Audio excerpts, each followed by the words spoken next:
Hey guys, I'm Gary, grateful recovering alcoholic and drug addict. What I was thinking about today was how alcoholism and drug addiction is a disease, okay? And it centers in our mind, and we have a compulsion of the body. We crave, once we put that shit in, whatever our shit is, whether it's chocolate cake, booze, fentanyl, whatever our drug of choice is, cocaine, methamphetamine.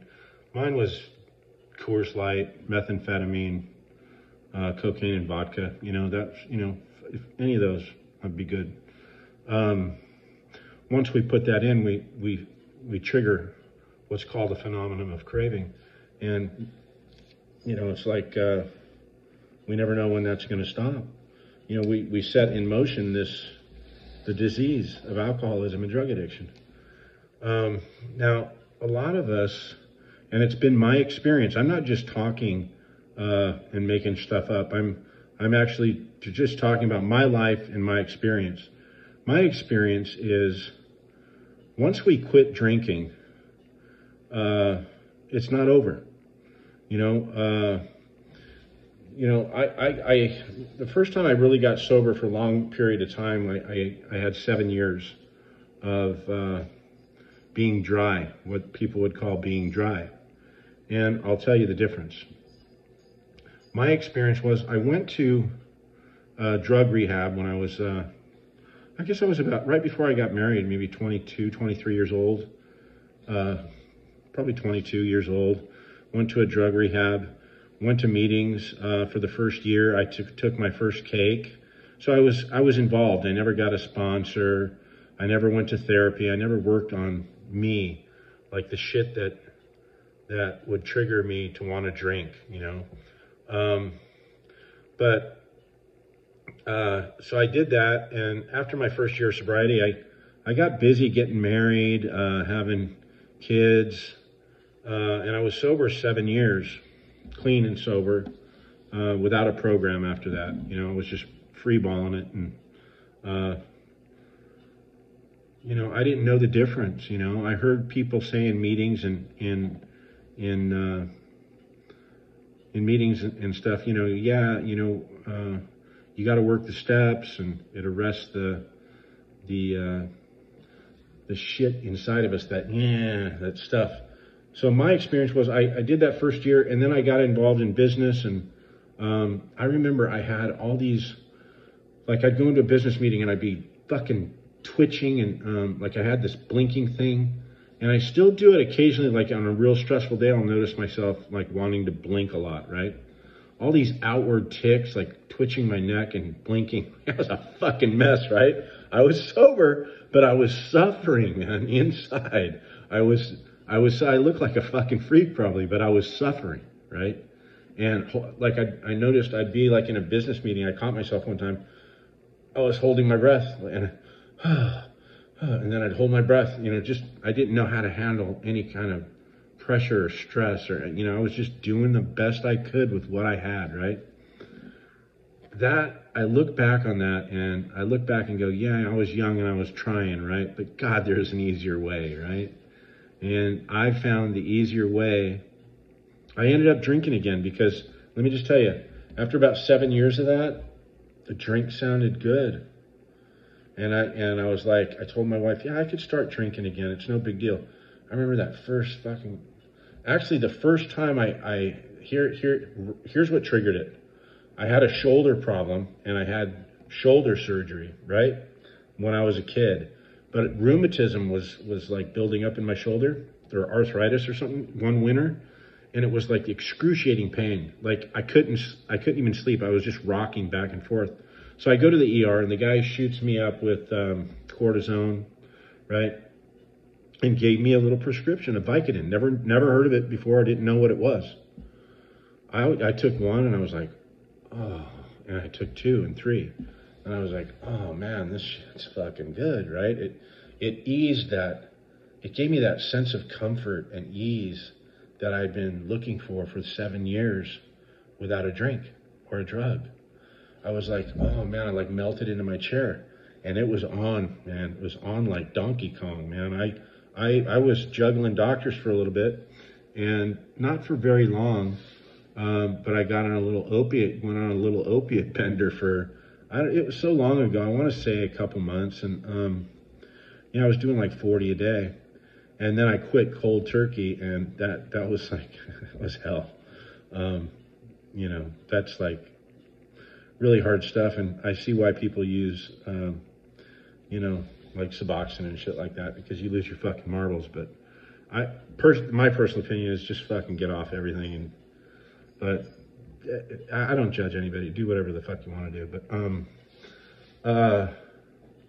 so it gave me that ease and comfort, and then I knew I was fucking up, and I stopped cold turkey, and I lost my mind for a couple weeks, and I don't know. Shortly thereafter, I told my wife, hey, I want to start drinking again, and started, like, I was going to be a wine connoisseur, so I went out and bought fucking red wine, white wine, Chardonnay, Chablis, all this shit, right?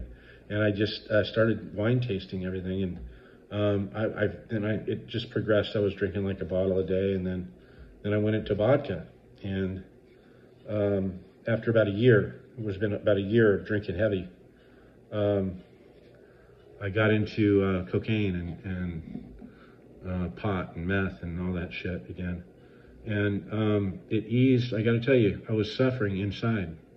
I was suffering because I never dealt with the things that triggered that blinking, right? Blinking or wanting to take that drink, that fucking that goes on inside of me, right? And I got to tell you, I don't suffer from that shit. Rarely do I suffer from it. Things will happen in life. People piss me off, and sometimes I'm a little short fused on the road, and I'm still a little edgy, but I don't walk around, and I don't live like that anymore. And I truly believe it's because of the 12 steps. And I did a lot of therapy too, but the 12 steps, we dig down deep inside of us, and we find out what the fuck is wrong with us, and how we're always focused on us. And there's really no solution when you're just focusing on your own life. You could focus on that all day long. What's the solution? The solution is focusing outward on others, helping others. That's what gives us gives me true joy in life. And I found out, working these steps out, I'm a pretty self-centered, selfish person. And, if you work the steps, you learn to, your dependence becomes upon God, a power greater than yourself. You don't become dependent on your girlfriend or your wife. You don't become dependent on a liquor store being open or a pharmacy being open. You become dependent upon God, and you can either use that God to turn things over to and trust that you're living in God's world and God's taking care of you, or not, and start blinking and doing all kinds of weird twitches and shit like that, right? If you want to not learn how to let things go, because that's what happens. It's inside of us, and it comes outward, and it's going to come out somewhere real ugly. It's called the disease of alcoholism and drug addiction. It's a disease, deemed a disease by the medical society for many years now, since the 1930s or early 1940s. And they say in the program I'm in, which is Alcoholics Anonymous, Narcotics Anonymous, that we're suffering from a disease which only a spiritual experience can conquer, which seems funny when you first get here. I didn't get it the first time, and I went through that thing and that drug rehab and didn't get it, but it helped. So I just wanted to share that experience with you. Quitting and the abstinence is admitting you've got a problem is the first step, and then quitting and learning to live by the 12 steps of Alcoholics Anonymous, or Narcotics Anonymous, Overeaters Anonymous, Gamblers Anonymous, Smokers Anonymous. Crystal Meth Anonymous, Cocaine Anonymous, whatever, get your groove on, right? The 12 steps work on all of that stuff, and it's really an amazing program with the highest success rate of anything else. And whether you do Suboxone or not, you can still work the 12 steps and learn to shift that dependence that you have on your Suboxone to a power greater than yourself, gain that level of trust in your God and in the program, and then slowly get off the Suboxone. Under a doctor's supervision. I'm not a doctor. I can only tell you and share my own experience. That's it, you guys. Thanks for tuning in. Remember to subscribe. I fucking forgot to tell you guys to subscribe in the beginning, which I'm supposed to do to get more videos, to get more hits and stuff. But fuck. Subscribe. Give me a thumbs up, please. I'm so pissed right now. Have a good day, guys, because it's your choice.